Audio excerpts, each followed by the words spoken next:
Praise the lord. મારું નામ prince Christian છે. હું અમદાવાદમાં રહું છું. મારી ઉંમર 18 વર્ષ છે અને મારા જીવનની એક બહુ મોટી સાક્ષી આજે હું તમને પ્રગટ કરવા જઈ રહ્યો છું. હું મારા જન્મથી જ કહેવાય તો કે હું અસ્થમાથી પીડિત એક વ્યક્તિ હતો. મને અસ્થમાની બીમારી હતી, પણ એ મારા બર્થથી લઈને 10 યર્સ સુધી ડૉક્ટરને બતાવતો કે કફના લીધે હશે, કશું બી હશે, એટલે તમને એવું શ્વાસમાં પ્રોબ્લેમ થાય છે. અને જ્યારે બી થાય ત્યારે મારી મમ્મી મને તકિયો પાછળ મૂકીને એમ શ્વાસ લેવા માટે મને ઇન્ફ્લુઅન્સ જ કરે.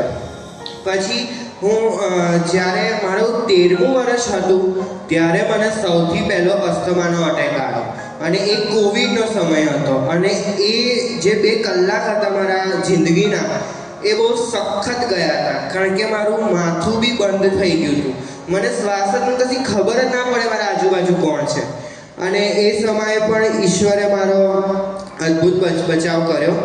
અને જોયલભાઈએ ફાસ્ટિંગ પ્રેયર રાખી છે 21 ડેની, અને એમાં જનરેશનલ કર્સ વિશે સ્પેશિયલી પ્રાર્થના કરાવે છે.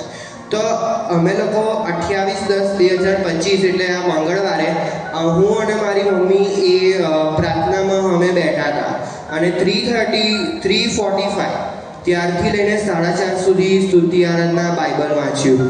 અને એ સમયે જ્યારે બાઇબલ વાંચીને પ્રાર્થના કરતો હતો ત્યારે મને તો મારું અસ્થમાનું યાદ જ નહીં, કે હું તો બધા માટે પ્રાર્થના કરતો થઈ ગયો કે આમના જીવનના કર્જ છે, મારું તો ભૂલી જ ગયો.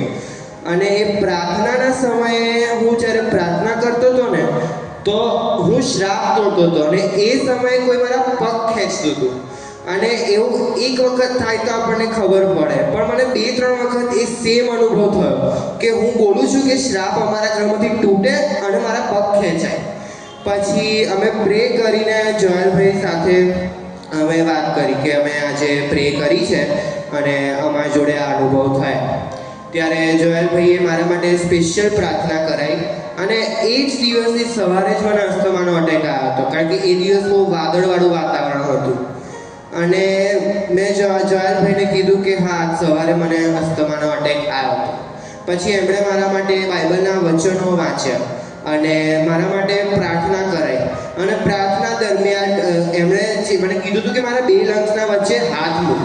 અને મેં એવી રીતે મૂક્યો અને ત્યારે મારા લેફ્ટ જે લંગનું પાછળનું બેક હોય ને, અચાનક ખેંચાવા માંડ્યું, મારા હાથ ખેંચાવા માંડ્યો.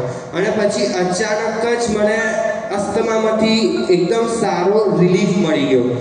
અને એ અસ્થમાની ઇફેક્ટના લીધે હું પહેલાં ગીત ગાઈને નથી શકતો, કારણ કે ગીત ગાઉં અને બહુ જોરથી ફ્લોમાં ગાવાનું હોય તો મને તો શ્વાસ ચડી જાય. પછી ગુસ્સો સૌથી મેઇન, મને ગુસ્સો આવે એટલે અસ્થમા ચડે. એટલે મમ્મી તો મને એ જ કે ગુસ્સો નહીં કરવાનો, અને એના લીધે હું રમવા નહોતો જઈ શકતો. અને મેઇન વસ્તુ તો એ જ છે કે મારા મમ્મી જ્યારે 13 યરના હતા ત્યારે બી એને અસ્થમાનો અટેક આવ્યો હતો. અને એ મારા નાનીને પણ અસ્થમા હતો. મારા નાની, પછી મારા મમ્મી અને હવે હું. અને ઈશ્વર પિતાનો આભાર માનું છું કે જનરેશનલ જે શ્રાપ હતો એ મારા જીવનમાંથી દૂર થયો. અને અત્યારે બી કેટલી વાર રાત્રે અચાનક એ શેતાન અટેક તો કરી દે છે, 2-5 મિનિટ કે શ્વાસ આવ્યો, ટેન્શન લાવે છે, પણ ત્યારે હું ઈસુના નામમાં બધું કેન્સલ કરું છું અને ત્યારે મને અચાનક જ રિલીફ મળે છે. એ માટે ખાસ હું ઈશ્વર પિતાનો આભાર માનું છું અને જોયલભાઈનો આભાર માનું છું કે એમણે મારા માટે પ્રાર્થના કરી. Thank you.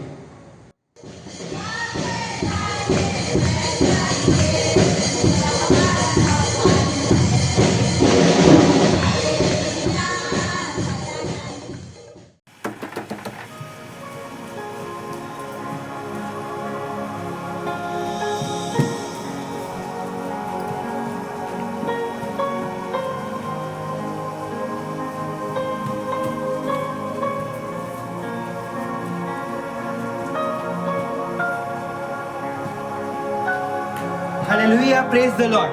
હવે મને કોઈ અસ્થમાની બીમારી નથી. Thank you Jesus.